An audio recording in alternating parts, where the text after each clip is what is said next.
Good morning, everybody.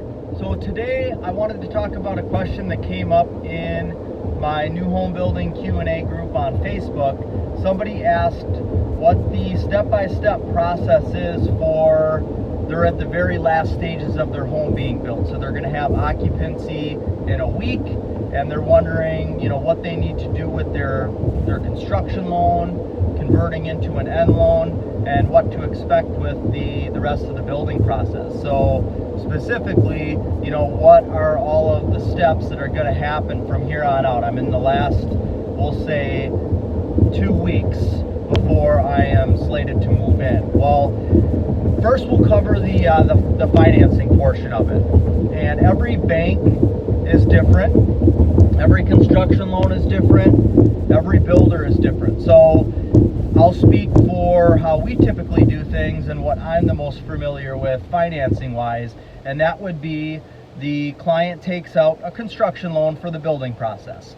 And this is going to be a 1-year ARM, meaning it's the construction loan is for 1 year. You're just making interest only payments on the loan for that 1 year, and then at the end of that year you have to convert into 15, 20 or 30-year fixed loan.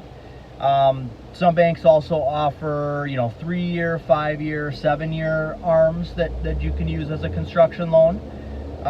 So if you have a construction loan, basically you're going to now kind of be looking what the interest rates are and thinking about what you want to do for your end loan. Now, a lot of times when people are building, they end up having quite a few overages. And that's also another question that has come up is, how are these overages handled now that I'm nearing the end of construction? Do I have to pay these out of pocket to my builder, or can these be added to my end loan? Now, again, this is something that is going to depend on the bank and the type of construction loan that you have. Some lenders will actually add in another 10% on top of what you took maybe another $10,000 on top of what you took your construction loan out for to pay for overages. That's great. Not all lenders do that. So what you'll need to do is you'll need to get what's called a change order, and this is something your builder typically with overages is going to put together a change order that says, you chose this was this much more over budget, or you wanted to do this and it was this much more over budget, and you're going to get a change order with the amounts that you still owe for those overages. You're going to want to take that to your lender and ask the lender if these can be incorporated into the end construction loan. And that will determine whether or not you have to pay for those changes out of pocket, or you add them to your end loan. Now, depending on your financial situation, if you can, maybe pay some of it out of pocket or all of it out of pocket, depending on the amount of it, and don't add it to your end loan, because that'll just lower the amount of your monthly payments and what you owe on the house.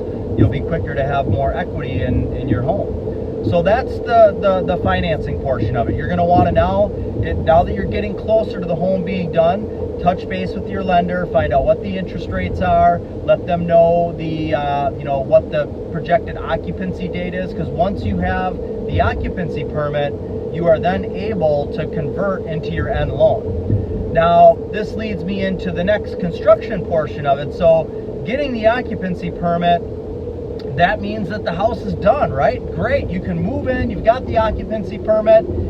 That's not always what it means. So getting occupancy permit means that the city, village, town building inspector has approved your home, and you've got one working bathroom, you've got certain things that they deem necessary for you to live and habitat the house. That doesn't mean that everything is done in the house. And this is a quick little story about going way back. This is probably like 20 years ago now, 18 years ago. I worked for a not us, but different builder, and there was an expediter that was running a job that I worked with, and he got occupancy on a house there was no carpeting, there were no countertops in the kitchen. He laid plywood down and cut the plywood to fit on top of the cabinets in the kitchen, and hooked up the sink. And there was no flooring in the all the flooring was in besides the carpet. but there was occupancy. Well, the people ended up moving in. They had to move in, and so they moved in and brought couches and things like that in and set them on the subfloor in the house, and then the carpet layers had to come back that next week to put carpet in. It was just a mess. So having occupancy does not mean that the house is completely done. So you may not want to just go ahead and convert into your end loan because you have occupancy. You want to make sure with the builder that things are going to be completed. So say the builder gets occupancy, they want you to move in, you want to move in the next week or so. Well, one of the last things you're going to do with the builder is a walkthrough. And if they haven't brought this up, this is something that you're going to want to bring up. You are going to want to do a walkthrough of your home before they turn over the keys to you, before you move in. So basically, you're going to go through the house with the builder, and the builder should have a checklist of room by room what items still need to get done. Everything that still needs to get completed needs to be noted, and I would make sure you get a copy of this or take your own notes. And if you don't have a lot of trust in your builder, or you just know nothing about houses, even though you still you went through the building process, I would recommend, again, this is trust level with the builder, but maybe you would want to hire a building inspector to come through and do the final walkthrough with you, because then they can maybe point some things out that, again, if the builder is untrustworthy, he may not be pointing certain things out because he doesn't want to do them. So this way you've got another set of eyes that are looking at things. So you're going to do the walkthrough, the final walkthrough with the builder. Right around this time, once occupancy certificate is granted, you're doing the final walkthrough, the builder is going to want you to sign the final draw. That releases the final amount of funds that's being held by the bank or by your title company to the builder. A lot of builders, this is where, when a builder builds a house, they have profit and overhead built into the cost. And a lot of builders, the responsible ones, will wait to actually take the profit they've made on the house until everything's done. They've got everything sorted out. They know everybody's paid up. They know exactly what they made on it. And then from that final draw is when they actually take what they made on the house.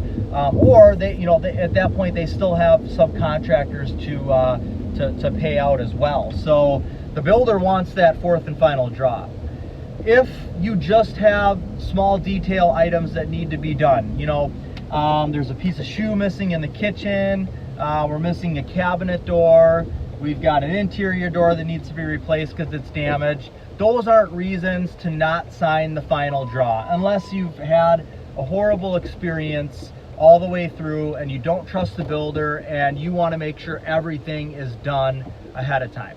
If you've had a decent experience to a good experience and you trust the builder and there's little things that need to get done, then you can go ahead and sign the final draw and have faith that the builder is going to come back and take care of these punch list items. But that kind of all goes together at the end. So you've got end loan that you're thinking about, you've got final occupancy, you've got that fourth draw that you're going to need to sign off on. And that's something that, again, if there's huge items, if there's a garage door that hasn't been installed yet and they want you to sign the fourth draw, I wouldn't. So depending on the severity of the items there.